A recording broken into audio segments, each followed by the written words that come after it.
মোৰ ছাত্ৰ-ছাত্ৰীসকল পোনপ্ৰথমে মোৰ ইউটিউব চেনেলটোলৈ তোমালোকক স্বাগতম জনাইছোঁ আৰু আজিৰ ভিডিঅ'টিত তোমালোকৰ সপ্তম শ্ৰেণী গণিত পাঠ্যপুথিৰ এক্সাৰচাইজ 1.2 অংকবলৈ আহিছোঁ। আজি আমি 2 নম্বৰৰ পৰা আৰম্ভ কৰিম। 2 নম্বৰত কি আছে, ট্ৰু আৰু ফলছ নিৰ্ণয় কৰিব লাগে, সত্য আৰু অসত্য আমাৰ বাছি উলিয়াব লাগে।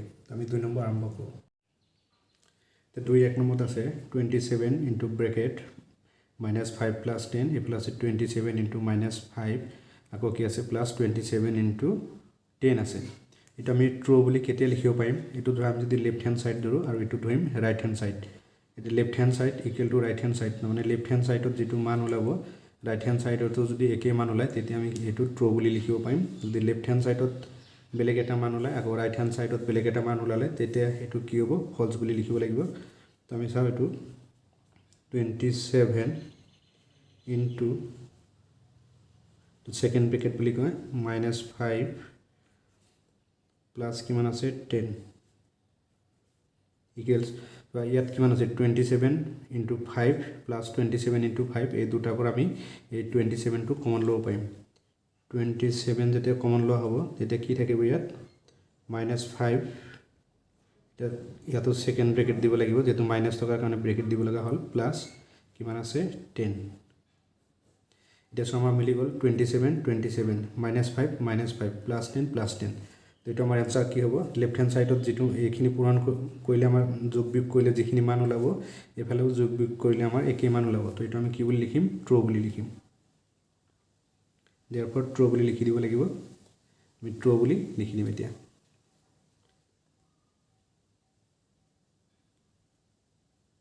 তো 1 নম্বৰ এনসাৰটো হ'ল ট্ৰু। এতিয়া আমি 2 নম্বৰটো চাওঁ। তাৰমানে এই -25 ইনটু -16 প্লাছ 24 দিয়া আছে ব্ৰেকেট, তাৰমানে ব্ৰেকেট সেকেন্ড ব্ৰেকেট দিয়া আছে মানে কি এই -25টো এই দুইটাৰ লগত কি হৈ আছে, পূৰণ হৈ আছে। এনেকৈ হৈ আছে চোৱা, -25 ইনটু আমি কি লিখিম -16, আকৌ ইয়াত কি আছে প্লাছ আছে, প্লাছ এই -25টো পূৰণ হৈ আছে -25 প্লাছ ইনটু কি আছে 24 ইনটু আছে -24। এতিয়া এইফালে চাওঁ, এইফালেতো পূৰণ মানে ছিংগল পূৰণ হৈ আছে। এতিয়া কি আছে -25 ইনটু -16 ইনটু কিমান আছে -24, এইটো এনেকৈ আছে।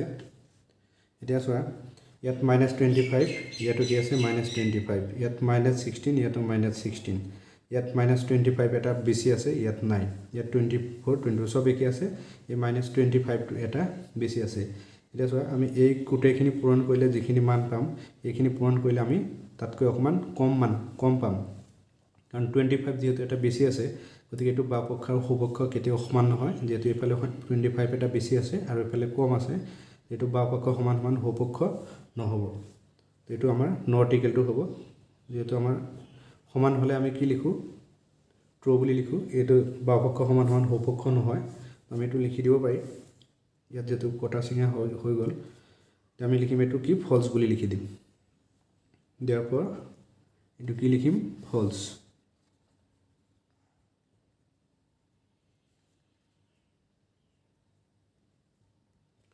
তোমালোকক পৰীক্ষাত আহিলে এই ট্ৰু আৰু ফলছে লিখিব লাগিব, এনেকৈ কৰি দেখুৱাব নালাগে।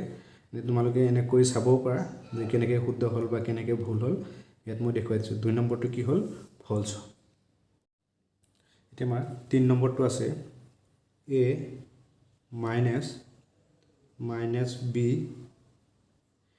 Equal a plus b, where a ইয়াত a ৰ মান দিয়া আছে where a ইকুৱেল টু -75 আৰু b ৰ মান দিয়া আছে -20।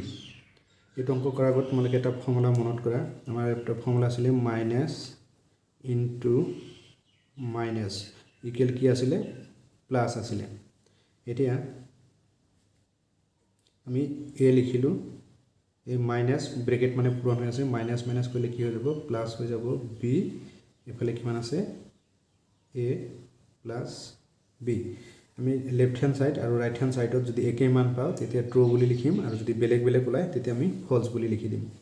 এটা এর মান কিমান দিয়া আছে আমাৰ এৰ মান দিয়া আছে given a ইকুৱেল টু কিমান দিয়া আছে -75 আৰু b ইকুৱেল টু কিমান দিয়া আছে -20 এইখিনি আমাৰ দিয়া আছে তো আমি এতিয়া মান বহুৱাই দিম এর মান কিমান পাইছো আমি -75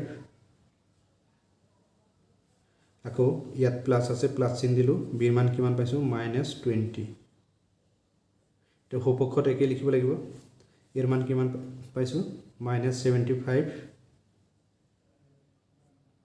এ প্লাস বিৰ মান কিমান পাইছো -20 এটা -75 এই প্লাস মাইনাসে কি হবো মাইনাস হবো আমার আর একটা ফর্মুলা আছিল যে প্লাস ইনটু মাইনাস করলে কি হয় আমার মাইনাস হয় এটা প্লাস ইনটু মাইনাস করলে কি হবো মাইনাস কিমান হবো 20 ইফালে কিমান হবো -75 এই প্লাস এ মাইনাসে মাইনাস কিমান হবো 20 এটা সব এটা আমার কিন্তু পূরণ হৈ থকা নাই এটা কি আছে দুইটা সংখ্যাৰ আগত মাইনাস চিন আছে এতিয়া আমি এনেকুৱা যদি দুটা সংখ্যা বা তিনিটা সংখ্যাৰ আগত অকল মাইনাস চিন থাকে তেতিয়া আমি কি কৰিম সংখ্যা কেইটা যোগ কৰিম আৰু আগফালে মাইনাস চিন দি দিম এটা 75 আৰু ইফালে এটোৰ আগত মাইনাস আছে ইয়াৰ আগত মাইনাস আছে আমি মাইনাস চিনটো দিলো 75 আৰু 20 প্লাস কৰিলে কিমান হ'ব 5 আৰু 7 আৰু 2 প্লাস কৰিলে কিমান হ'ব 95 ইফালে কিমান হ'ব এটোৰ আগত মাইনাস আছে এটোৰ আগত মাইনাস আছে দুইটাৰ আগত মাইনাস মাইনাস ইনটু দি দিলো এটা 75 প্লাস 20 কৰিলে কিমান হ'ব 5 আৰু ইফালে কিমান হ'ব 7 প্লাস 2 কৰিলে কিমান হ'ব 9 এতিয়া বাওপক্ষত পালো আমি 95 সোপক্ষত পালো 95 মানে left hand side equal to right hand side এনেকে লিখিব পাৰা left hand side equal to right hand side এটো আমাৰ সমান পালো গতিকে এটো কি হ'ব ট্ৰু therefore